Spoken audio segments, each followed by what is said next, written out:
Hey, my name is Marissa Hoyne, and I'm a doctor boarded in internal medicine and obesity medicine. I'm talking about high blood pressure, which is hypertension in doctor speak today. And the reason I want to talk to y'all about this is because I've had several patients ask me, do I actually have to treat high blood pressure? Is it worse for me to treat high blood pressure as opposed to just letting it ride? Why would I do that? And there's I would say some kind of skeevy people online who are saying, oh, the medicines are like worse for you than having high blood pressure and all this stuff that just is incorrect. So I want to put some good data out there and hopefully combat that icky data.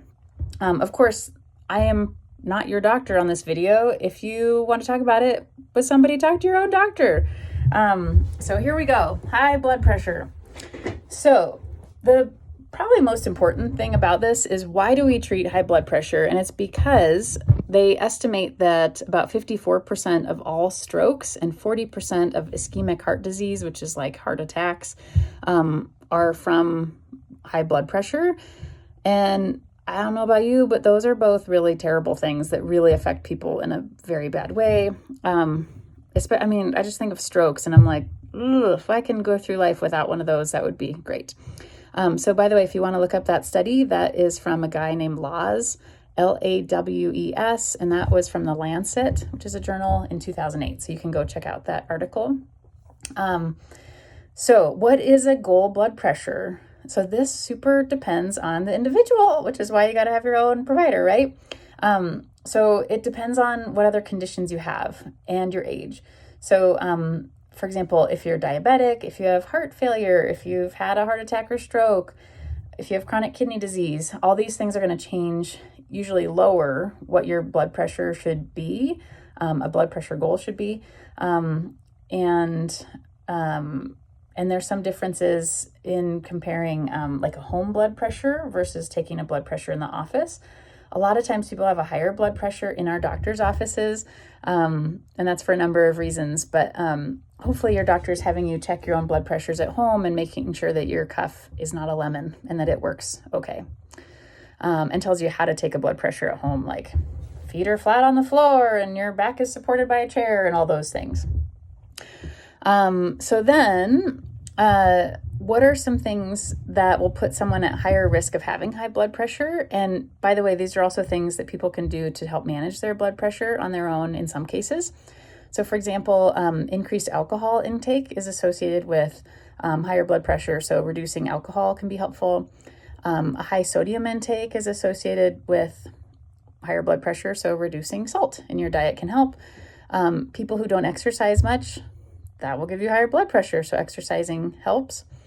Obesity is something that is a modifiable risk factor. So find a doctor who can help you with that. Increasing age is probably not a modifiable risk factor. So as you age, we tend to get more high blood pressure. Those people who are Black or African American tend to have higher blood pressures. People who have less nephrons, which is like a term for kidney cells. So if you have less kidney, that is a risk. People who get less than 7 hours of sleep, that's a risk. People with a history of preeclampsia or pregnancy, high blood pressure, gestational hypertension, are at higher risk of high blood pressure outside of pregnancy. People with what we call the social determinants of health that are not good, so like things like poverty and discrimination, those people who suffer those tend to have higher blood pressures. But interestingly, also people who have their living situation around noise and air pollution tend to have higher blood pressure as well. So some of those things you can change yourself. And then I have some patients who are doing so well, or as well as we can, on all those things, and they still have high blood pressure. And then that's when I say it's generally time for medication. And I would say these medications are life-changing for the better. Sometimes you don't feel better, like you might stand up quickly and feel like you're going to pass out. That type of dizziness, that can be more with blood pressure pills. There's other side effects that can come from them as well. But again, going back to the whole not having a stroke or heart attack thing is pretty great. Now, blood pressure management can be, there's obviously so much more to it.